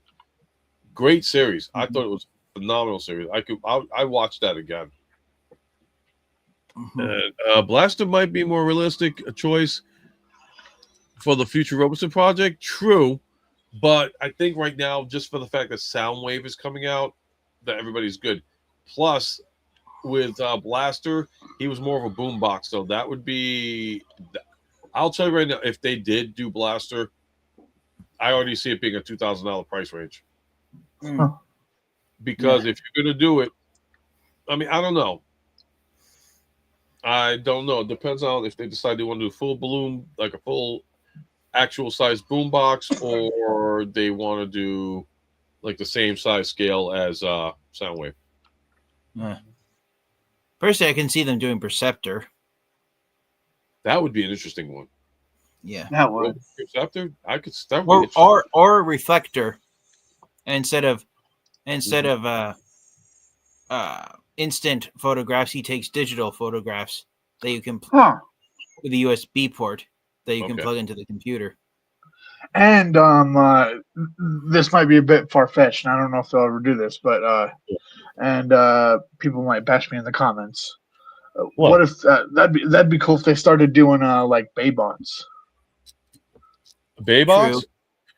Yeah. And why would anybody bash you that? Like, all right, I want to say this because I know a lot of the guys are all G1 and stuff. I'm G1 true, but this is my thing. If you didn't grow up at the time of 1984, in 1984, I was 12 years old. I was watching Transformers when they first came out. So I had the opportunity and the privilege to watch the original. You guys are younger than me. I'm not going to disclose ages and all that stuff. That's, I don't do that to anybody because out of privacy reasons. But your Transformers are the era that you grew up in. So by you saying, I'd like to see Bayverse versions of Roboson Transformers, I think it would be a lot of ingenuity and a lot of mechanics to get it to be like the G1, like the True. Yeah. Personally, I wouldn't mind. Personally, I wouldn't mind if they did the Armada version of Laserbeak. That would be interesting. Oh, Beast Wars Roboson. That would be interesting. Do you guys think that Roboson might pull the trigger one day and do an Optimus Primal? Well, if they're going for realism, the best choice would be Rat Trap. Because if they did a Voyager-sized version of Rat Trap, then that would be a life-sized version of his beast mode. That's true. I agree with that. And then, what was the question I was going to bring up? Oh, so since I got you in TF, because I know you came in late for this one, we were talking about this earlier in the stream. Your thoughts? Did you see the images of Onslaught coming out? I have. What are your thoughts on it? Because we had a discussion about it earlier in the stream. And if anybody's coming in late, this would be a perfect opportunity to hear TF's view on it. Me personally, I think Onslaught looks great. Animated wise, he looks dead on to what he would be on G1 cartoon. However, my gripe, Bruticus, the legs are too short. What are your thoughts? And I'll zoom in on you for this one. Yeah, so I agree. Individually, Onslaught is a fantastic figure, very G1 accurate. As much as I love Combiner Wars, the decision to have Onslaught be a retool of Hotspot, that was Onslaught's my least favorite torso bot from Combiner Wars. So the upcoming Age of the Primes Onslaught definitely has the Combiner Wars figure beat in that aspect, but for the combined form of Bruticus, no, the proportions it makes Bruticus look stumpy. Like he looks too short for what he's supposed to be. Thank you. Diecast Norbs was like, he looks great, he looks fantastic, but I was seeing him and I compared him to the Menasor, and I think Menasor suffered from the same situation, the fact that he was too stumpy. And I think that Bruticus is going to require the leg additions to make him look a little bit more accurate, because I thought he looked too stumpy. Yeah. I mean, aesthetic wise, individual wise, he looks great. Torso wise, he looks great. I mean, it's accurate to what we want. Height wise, I think is going to be the thing where they're going to have to buy the extensions for it, and it sucks. But honestly, I think it's going to have no choice but to be the way it is. Yeah, Give it 10 years. Yeah. I'm sure. I just was going to say, I knew they were going to make Swindle small, but when I realized that he was going to have to be a Voyager like Brawl, and I finally saw the image, I was like, okay, it's an interesting idea, making him Voyager class size by giving him a howitzer attached to the back of his alt mode, but no, I can't justify the price for that. I personally think. Yeah, I mean, I'm a simp for the Bruticus, so I like, it's to me, I'm gonna get him. I know price wise, yeah. But Onslaught, $100. But I will tell you right now, I think it can be justified for the way he has been presented and the way he looks at the accuracy of how it is with G1. So, is it worth $100? I hate to say it, but yeah, I think it is. People are going to buy it. I already got mine on pre-order, and I'm not regretting the decision because I like Bruticus anyway. I just love the Combaticons. I always have. Oh yeah. I will say this: Bruticus is my all-time favorite Decepticon combiner, and I still love Combiner Wars Bruticus a lot. But yeah, I have that one too. Yeah, yeah, I have, and I actually do. And what I do is I transform him incorrectly because there's one step in the transformation where if you do it the wrong way, it actually makes him look more G1 accurate. Huh. The one I got when I first got Bruticus, and I think it was Combiner Wars version, it came. The person that sold it first, he sold it on eBay without the box on eBay for $80, but came with not only Blast Off, but I'm blank on the name, but he came with the jet too as a replacement for Blast Off. That's also Blast Off. It is Blast Off, but in airplane fighter mode. Yes. Huh. Okay. And he also threw in a mini version of Shockwave. Yeah, that was the Combiner Wars Legends class Shockwave. That was meant to be the 6th bot for Combiner Wars Bruticus because it's based on the scene in the G1 cartoon when Bruticus picks up Shockwave in his alt mode and actually uses him as a hand blaster. Yeah, I mean, I think I got a great deal by getting that Combiner Wars Bruticus with everything, including both Blast Softs and Shockwave to transform into the the laser gun. $89.99. Like after tax, about $90, but I think I got a great deal on them. So here's some quick trivia, Ultra Megatronus. Go for it. Bruticus was the first combiner in the Combiner Wars line who did not have any replacement characters for the Limbots. He came with all 4 of the originals. But what Hasbro did to save money, they just took the Combiner Wars Slingshot figure and just repainted that into Blast Off and said, "You want Blast Off? Here he is as a fighter jet. That's it. We're done." Instead of going the extra mile and designing. Yeah. That sounds like Hasbro. And so it wasn't until 3 years later in 2018, during Power of the Primes, when the Prime Wars trilogy was wrapping up, they decided, okay, we'll release Takara Tomi's space shuttle version of Blast Off that they designed for the Unite Warriors version of Bruticus, like they did with Slingshot, Wild Rider, and Deluxe Class Groove. And he was also an Amazon exclusive. And the space shuttle version of Blast Off was the last Combiner Wars figure to be officially released by Hasbro in 2018. Right. But what I decided to do is, this is not me, someone else did this, with this idea. The fighter jet version of Blast Off, someone on TFW 2005 renamed him Takeoff and made the fighter jet version of Blast Off a separate character with that name change. I'd rather go with that name change too, just because Blast Off is always a shuttle. Yeah. And I will say this, I really actually enjoy that the Hasbro version of Space Shuttle Blast Off wasn't just a repaint of Takara Tomi's Unite Warriors Blast Off. They went the extra mile and did him in the paint job that he had in the G1 cartoon. I think honestly they should just make the whole series good. Okay, so one thing Quentin brings up is I hate when one figure is on a set is a rare release. Quentin, 100% agreed, and I will give you a prime example of it. Green Light. Yeah. Unnecessary. Hasbro, get it over with. Re-release her. People want this figure. They want to complete it, and the fact that it was an Amazon exclusive and a very quick, limited version. I mean, I got her as a gift from Jimmy G from The Good, Bad, The Awesome. and I'm still like in internal debt for him.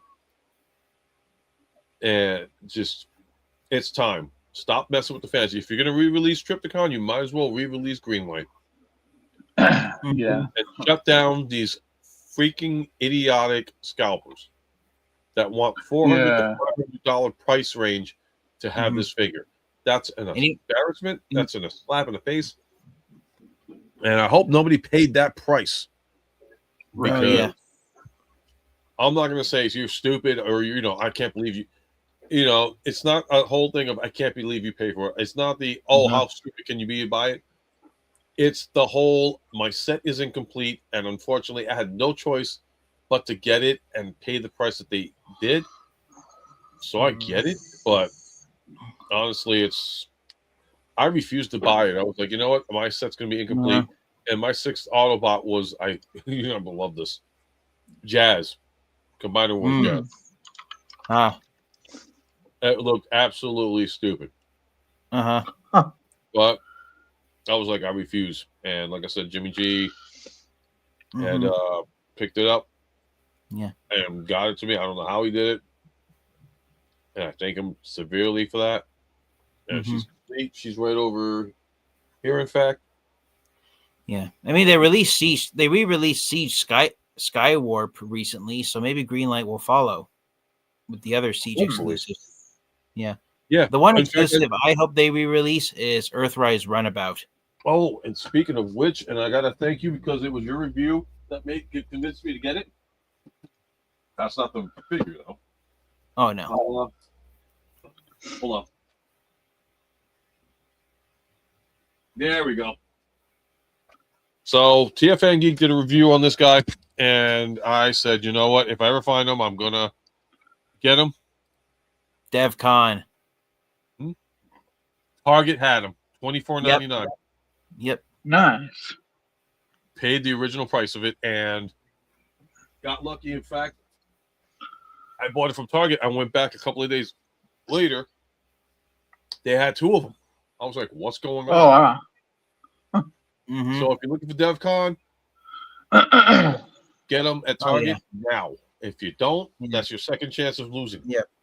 I will say this, The Gambler, it's not my favorite episode of the G1 series, but the fact that they created the character of DevCon to help Smokescreen rescue the other Autobots that were captured, I personally think it's a crying shame. It took over 35 years for us to finally get an action figure of DevCon released by Hasbro. And Quentin, I would say, if you are you missing? You're just missing Motormaster. That's it. Do you have everybody else? Because I would say just buy the entire kit and just take a hit for that one, or just sell the other. Like get the first thing I would do is get the entire Bruticus, and then not Bruticus. I'm sorry, Menasor, and then sell off the other characters to anybody you can get some kind of profit off of it. Because I agree at the fact that it was $89.99 when I got them, and you do have the other 4. I would say buy the kit, buy the entire guys, and then just sell the other 4 back, or mess with them and do paint work on them. You never know. Make a G2 Bruticus for all I know. Yeah, as far as I know, Hasbro hasn't made any announcements on Motormaster and Wild Rider joining the G2 Stunticons and completing G2 Venusaur. I'm pissed about that because I've got them right here. In fact, the G2 Stunticons. Yeah, here you go. Oh yeah, there's Drag Strip. No, that's cool. Not Drag Strip. Shadow Strip. Shadow Strip. There you go. Shame on you for that one. Well, that's the thing. He's supposed to be the G2 version of Drag Strip. Yeah, but I just they named him Shadow Strip. When I saw that, I grabbed him. I was like, I'm like, I found Shadow Strip on my local Ross store a few years ago. Nice. Ross? My Ross store is absolute garbage. Oh, so mine is most of the time, but during Christmas, they'll sometimes have a few gems there, but it's like only once in a blue moon that they'll have something there. That'd be interesting. Quentin's saying he'd like to see a G2 colored Protectobots. That'd be very interesting, actually. Yeah, that would. But I gotta get the G1 version of the protect spots. yeah. So it's been teased that the next combiner being released after Bruticus and Age of the Primes is going to be Defensor, so it'll round off the 84 and 85 combiners. But I've said it before, and I'm going to say it again. The one combiner I want Hasbro to release here in the United States, even though I have an action figure of him, I had to pay a lot of money on eBay a few years ago to get this combiner. I want Hasbro to release Piranacon in the United States. Is that the one that was like God Neptune or something like that later on? Or, yes. Okay. King Poseidon. King Poseidon? Yeah. Okay. I want action figures. I never got to really know that character. Yeah. But I've heard of him through past like people that talked about it and all that stuff. So yeah. And yeah, I'm trying to get the combiners. Like I said, Menasor, that's what surprised me. It was like, okay, well then again, yeah, no. When they did the studio series, they released Menasor, and then all of a sudden they re-released Devastator. Which was kind of like, well, you might as well have just released the aerial bots and then left Devastator alone. But everybody was like, we want an accurate size Devastator that matches up with. Fine. And I bought it too, so I'm not gonna lie. I did buy it too. Yeah. I figured, people were talking about him. Some people were bashing him, and other people were like, "Oh, he's great." I still haven't combined him yet. I haven't even taken him out of the box, and he's right over here somewhere. But another one that came out too, the Cell is back out. They re-released it, so again, second chance to get in the Cell. You haven't gone the first time, second time's the charm. Yeah. This might be an unpopular opinion, but I really hope they do the Siege mold 2 more times before they decide to retire it. And because I have been wanting since Nacelle was released. I thought Nacelle was going to be followed by the last members of the Decepticon Welcoming Committee, Sunstorm and Bitstream. I did get I got Acid Storm, Nova Storm, and Ion Storm. Ion Storm, yeah. Yeah, they're the Rainmakers. And and I gotta do a shout out to Patriot Prime. He had something on Facebook. If you ever check out his YouTube, not his YouTube page. His eBay page, his action figure 60 something. He's got a page where he's selling a couple of Transformers. He happened to pop up on screen. Like he didn't even have it on for like 1 minute. He put up like, I'm selling these guys, and it's the one that I wanted. I finally got my hands on it. It's upstairs. I didn't bring him down. Stupid me. I got Red Wing from the Target exclusive Red Wing. Nice. And he sold everything like the he said the only thing that doesn't have is a box. I'm like, I don't care. I'll take it. I definitely want that. And now all I'm missing is Senator Shock. I think it's Senator Shockwave, who's got that Tetrajet mold. But he's the only one with the retooled parts. Yeah, I mean, I'm debating either getting them separately or getting them as a 2-pack, but like the 2-pack is expensive. Yeah.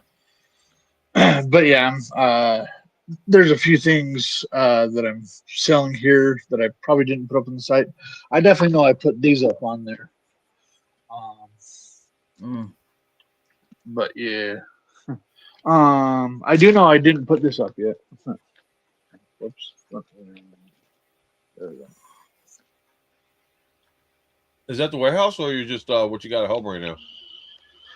What I got at home right now that I need to put at the warehouse, but yeah. Okay. But yeah.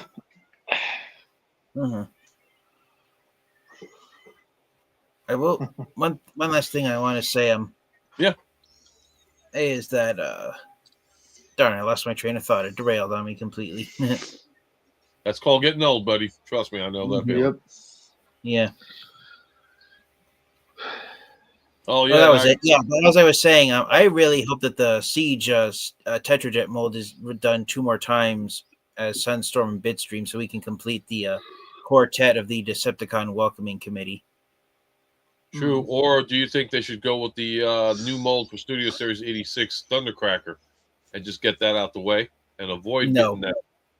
No, they need to do Oh. Sunstorm and Bitstream in the Siege mold because that's the mold they were in. Tetrajet version. Yes. All right. Sunstorm was the first member of the Decepticon welcoming committee to be given a name and identity and be a fully fleshed out Transformers character. Hobby Shop did that back in 2003 for the 20th anniversary of Diaclone. They repainted Generation 1 Starscream and introduced, and that's how the world was introduced to Sunstorm back in the day. I mean, yeah, we should be getting some other guys back, but until we do, it's just, I think they're going to go with the whole popularity bit. Yeah. So if people are vocal about it, they'll get it. If they don't, then we're kind of like. This is an unpopular opinion, but I currently don't have any plans on getting the upcoming Thundercracker mold since I already dipped funds into the Siege Tetrajet and the Earthrise jets already. I'm going to go for it just for the fact of like, and this is the reason why, and it's going to sound stupid possibly, isn't, people are going to be like, why? So Thundercracker is going to be a studio server version. Yeah. I consider everything Tetrajet from Siege, from the Transformers, the Netflix version of Transformers. So to me, that's a separate entity than the studio series. Studio series to me is G1, true G1. Anything in the Netflix Siege, Earthrise, and thing is considered separate, and that's why I'm keeping them. A lot of people are like, oh, I'm going to sell my other ones. What's going on? Welcome to the stream. Hello. Yeah. G1 Power Master, Optimus, Metroplex. We need Metroplex back. Oh, yeah. I already got Power Master Optimus. I already got Trypticon, finally.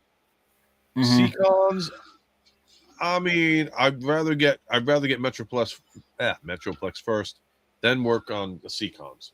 But either way, those are the two that I need to get. Power Master Optimus, I got him upstairs. In fact, hold on. TF, you can verify this. This is Power Master right here, isn't it? Yeah, that's Power Master Optimus Prime. Yeah. I'm so pissed. I'm missing one of the guns. But I think I have to find him. I think it's in my son's room, but in a spot that I can't get to. But yeah, Power Master Optimus Prime with his head popping up. I did that. And I had a complaint about it because one of the hinges was broken. About that. So fortunately, I ended up getting a rivet, cutting it, and then like gluing it and putting it in. So now it's held up in the back. So I'm happy to have that fixed. Nice. Yeah, I broke my copy of that, the Combiner Wars Ultra Magnus version of that mold back in the day. I wanted to custom paint the wheels because I hated the fact that they're unpainted black plastic, and I foolishly decided to pop the wheels off, unaware that they weren't designed to be popped off, and I ended up breaking a lot of the tabs. So I just earlier this year. Flick, we were just talking about the new Bruticus Onslaught.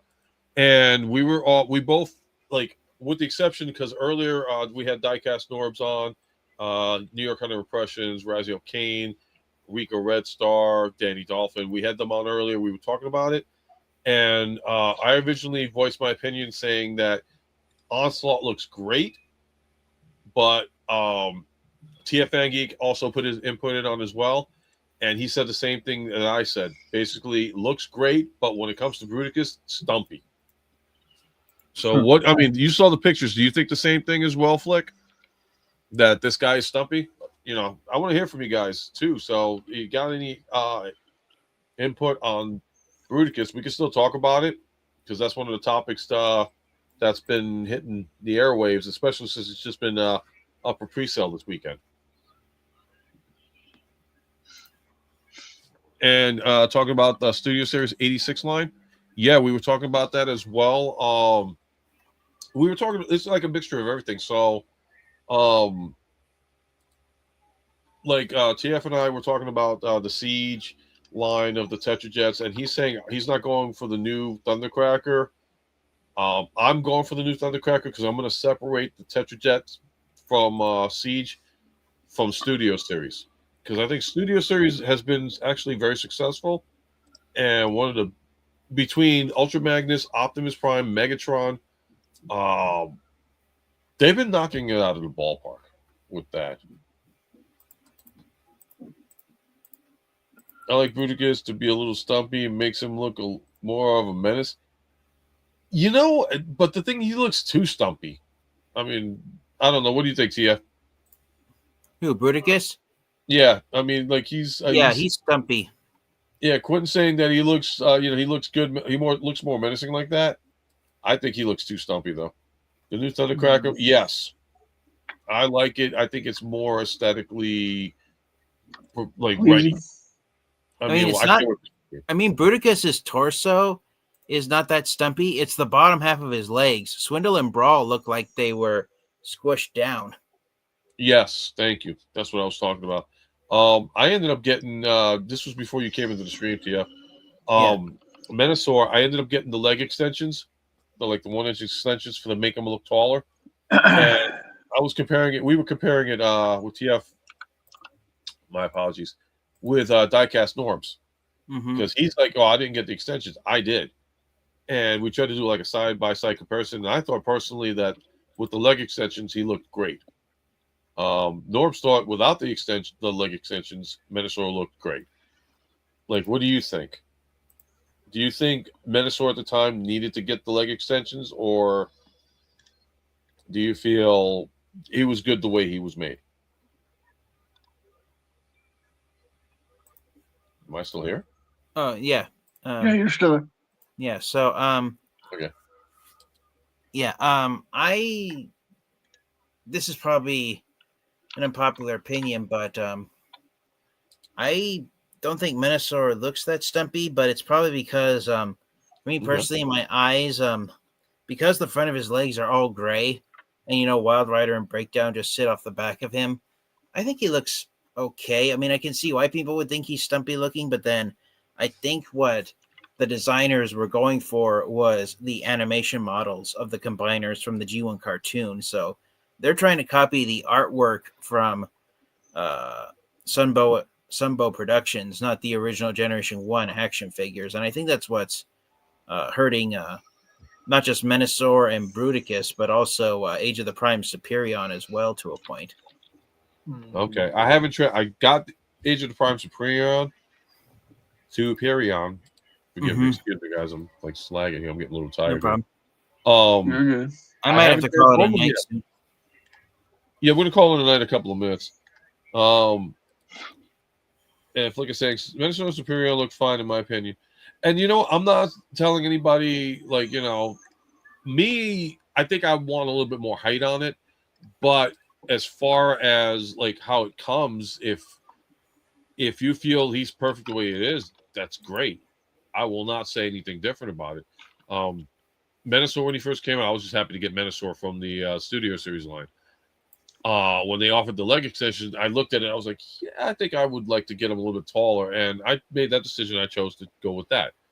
I didn't transform Superior, so he's probably going to look a lot shorter than, he's going to probably not be the same height as Menasor. But same thing with Devastator. Like, they got the add-on kits for that. And next is going to be probably either Defensor, because Computron, I don't think they're going to do for a couple of years. That's just me, though. Oh, yeah. I mean, I can see that why. I mean, when you look at the Combiner Wars run of combiners, in that line, throughout that line, we got Superion, Menasor, Defensor, Bruticus, Devastator. We didn't get Computron until the following year in 2016 as an exclusive boxed set. Right. I mean, this is just my reflection off the overall fandom, but the combiners from the 86 lineup have always been the least popular of the combiners that appeared in the G1 cartoon. If you think about it, we didn't get Predaking and Abominus until Power of the Primes 3 years later in 2018. Yes. My issue with the Combiner Wars Menasor is that it looked not really the Menasor that I wanted. It looked too I mean, if it was the first time they ever released it, then yeah, he'd probably be the greatest bot of all times. You know, courtesy of Netflix. Mm-hmm. But truthfully, I wasn't a big fan of that Combiner War. I mean, he's got more mobility, flexibility, but the figure itself was kind of very loose and crappy. Versus, I actually had to modify my copy of Combiner Wars Motormaster. There you go. Because the ratchet joints didn't quite work that well, and I on the first run version of Motormaster, and that's the copy I have.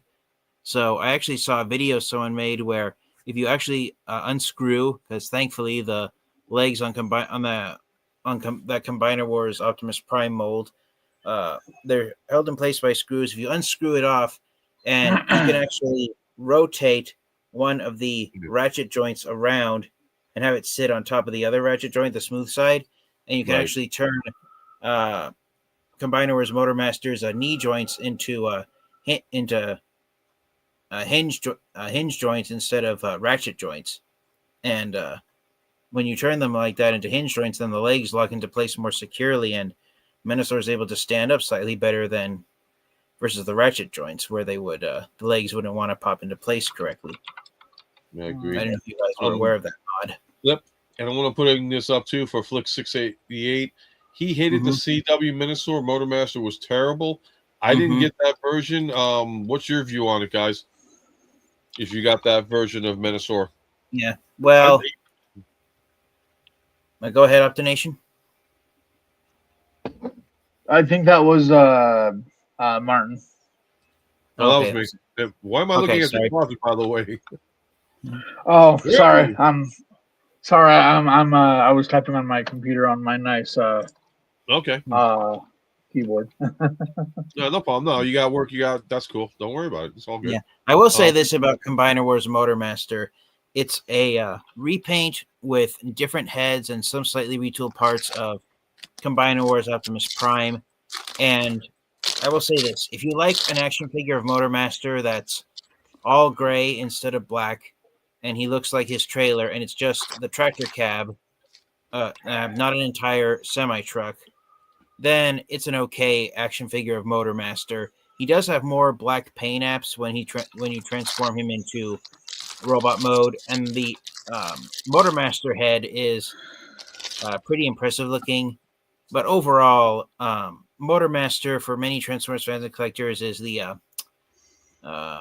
their least favorite torso bot from the Combiner Wars line.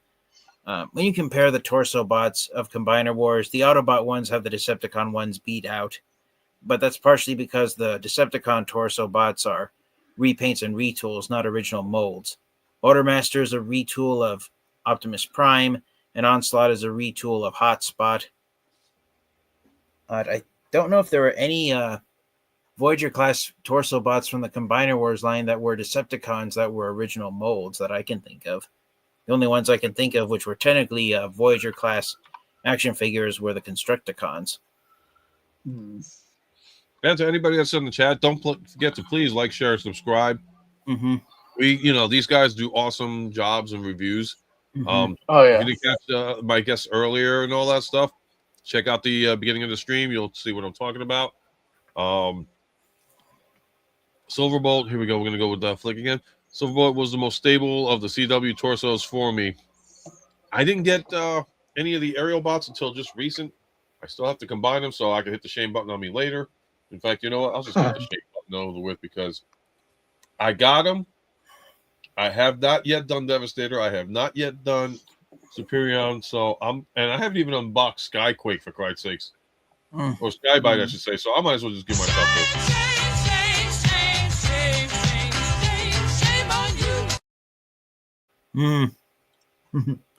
So yes, even I can't be avoided on the shame button.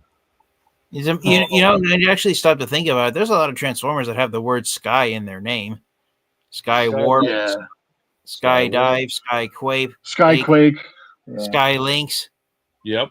Sky High. He's one of the Micromasters. Yep. Sky High. Yeah. And then Venom. That was definitely a weird movie, I'll say. Oh, and TF, are you going to get Nemesis Prime Armada? or are you holding off on him? I mean, I know you're, like I said, you have you're holding back for financial reasons, but isn't that one that you need to have in your collection? Well, no, I'm going to hold off on him for now. If there's one more Transformers figure that I want to buy and add to my Transformers collection, well, two actually. Actually, if I get the money to buy them and the opportunity to buy them, I would like to get Sure Shot to finally complete my Autobot Target Masters, and also Big Convoy to finally have all the Maximal leaders. Okay, yeah. I mean, that's the one I had to definitely put a pre-order for, because actually the only one that's missing, minus Big Convoy, was they did do a Beast Wars Optimus Prime. Megatron, I think, was an alligator, but I forgot what Optimus Prime was. He was a bat. He was a bat. Okay. That makes no sense. The reason why, I don't know if this is true or not, but from what I've read on the internet, supposedly the reason why G1 Beast Wars Optimus Prime, the reason why Beast Wars Optimus Prime was a bat was due to the popularity at the time of Batman the Animated Series. Right. And Quentin, man, I had the opportunity. Out of curiosity, Quentin, did you buy it from Ollie's? Because I remembered seeing that Monopoly Beast Wars in Ollie's in my area. So I'm just curious to see if you got it from there, because that's where it was popular. And as far as the Nemesis Armada Prime is concerned, well, first off, definitely happy at the fact that I did end up buying. It was Ollie's. Do you happen to live in the area, Quentin? You happen to live in Middletown by any chance? If you say yes, I'm gonna laugh, because, like I said, Ghostmax and I are 20 minutes apart from each other. There's no Ollie stores, unfortunately, where I live in California. The chain doesn't extend out to the West Coast. Do they have anything like similar to that? We have here where I live in California. The discount stores are Ross, right, Marshalls, Kohl's, and TJ Maxx. Okay, so we did have a Marshalls, but they went out of business. Yeah, that's pretty much the same for here in Utah as TF does. So yeah, I got 3 out of the 4 stores that he mentioned. Marshalls, I think, went out of business out here. Oh wow! Got Ross, but my Ross sucks. No, I mean, seriously, it's garbage. Like, I think I might have found one thing that I bought, and it wasn't even Transformers related. I went crazy looking for Tripticon there, because they had Tripticon supposedly selling. Nothing. Yeah. I was so pissed off. Oh, you're from Michigan. Oh, man. Hope the weather's not that brutal out there for you, man.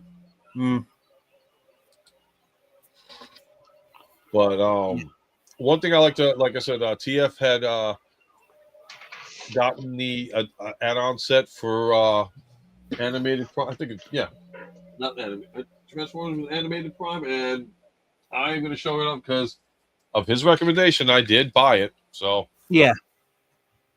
And did you think about or consider getting the Bruticus version, or not Bruticus version, Motormaster version of this? Because I have considered it, and maybe possibly using it on animated Nemesis Prime. If and when I do.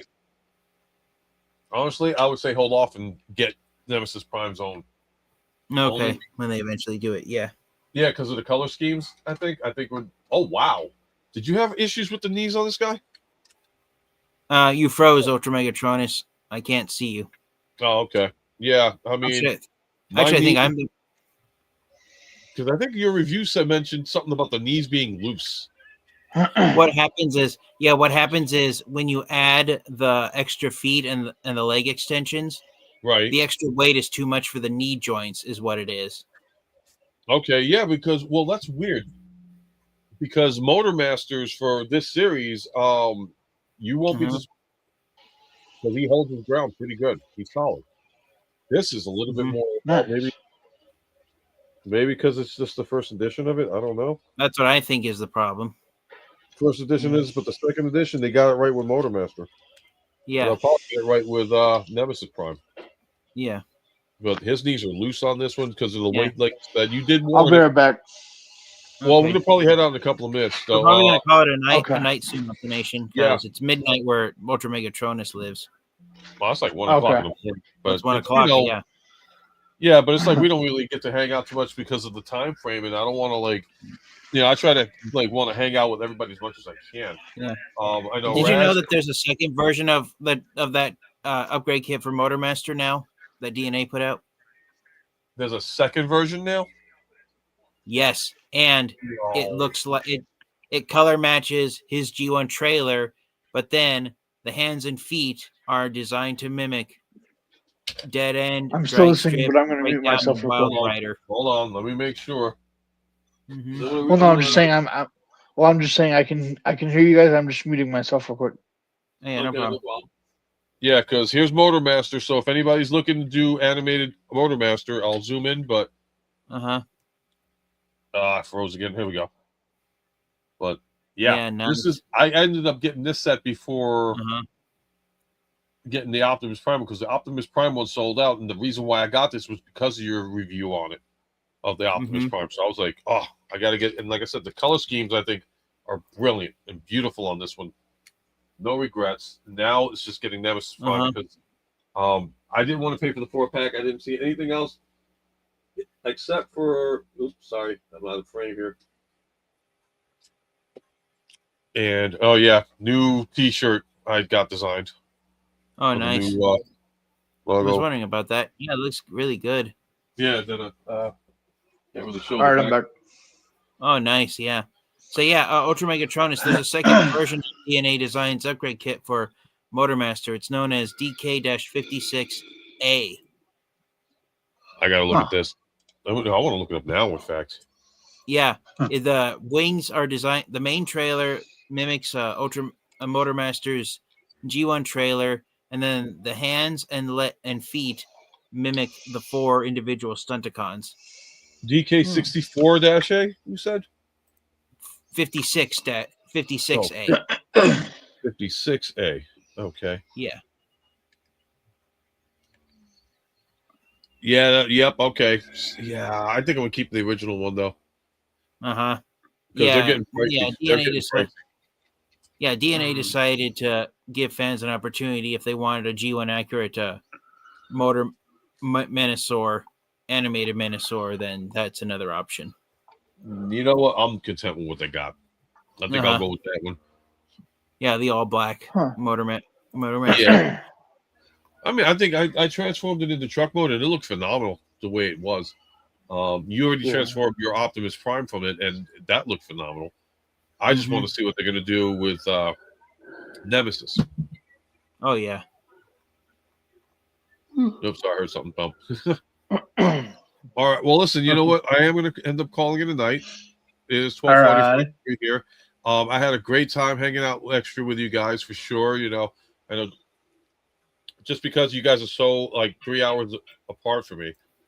And it's always great to have you guys on and talk this kind of talk because it's very entertaining for me. And also, I guess we're gonna call it a night, guys. Let me do the outros for these guys really quick. So I'm gonna start off with Johnny Utah with the solo layout bit.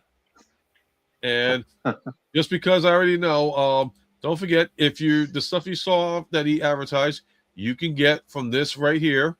PlanetoysUtah.com. That's awesome. But yeah, my name is Optination Review. You can find me on YouTube at Optination Review. You can find me on Instagram at Optination_review. You can find me on Facebook, Optination Review, and you can also find my toy store, as he said, PlanetoysUtah.com. And tell all our Optination. See, there we go. I did my outro that time. There you go. And then again, like I said, because they're on the West Coast, you know, it's always an awesome time to hang out with these guys and get the opportunity. So also, again, check out this gentleman's site. You can find him on YouTube, Instagram, not on Facebook, but definitely Instagram and on YouTube. This gentleman right here, TF Angie. So TF, do what you do best. Hello, I am the TF Angie. Thank you, UltraMegatronus, for having me on here once again. I love to talk everything Transformers related, and yeah, still have quite a few Transformers action figures to review before I finally finish playing the game of catch up. My next review is going to be the Legacy Evolution Leader Class Skyquake and Dreadwing action figures. I'm really excited to get these guys unboxed, and I wish everyone a very Merry Christmas, and yeah, please keep an eye out because you never know what Transformers action figures I'm going to review next. The main reason for that is because I'm disorganized when it comes to deciding which Transformers action figures to review, but a lot of my subscribers love the mystery of not knowing what figures I'll review next, and proof of that is the fact that I'm currently at 972 subscribers. I've unfortunately lost some. Nice. I was up to 974 last week. We'll get those guys. We'll get those back for you. I think we're going to get those guys back for you. Yeah, so I'm really close to finally hitting 1,000 subscribers. So hopefully I can get some more reviews out, and that'll give me the boost I need. So yeah, thank you once again, and Merry Christmas to you all. Good night. Merry Christmas. And heck, I'm at 990. So. Oh yeah. Yeah. And again, to everybody that was on before and to everybody that's on currently, I thank you guys for taking the time out of your schedules to hang out with us and, just be able to hang and talk Transformers as well as every other topic from the toy world that's out there. I will be doing a second stream tomorrow night at 8 o'clock. It's going to be, I believe, 5 of us on. It's kind of be like a little holiday special. So if you're able to check us out, join us in the chat. The guests will be, and they are confirmed. I'm going to have Raziel Kane from Raziel Kane Reviews. He was on earlier. I'm not sure if New York Hunter's going to be on. I don't think Diecast Norms was invited as well, but he might be a little busy with work. But my other 2 confirmed guests for sure will be from YouTube, Patriot Prime of Patriot Prime Reviews. Nice. And Rodimus Primal. Ooh, congrats. Nice. So, I've met them at TFCon. They're very awesome guys. I've had the opportunities to be on Patriot Prime's show. Rodimus Primal was on my show a while back too, around the TFCon time. Very busy schedules they have. I'm very fortunate and I'm very happy that I'm going to be able to talk with these guys tomorrow.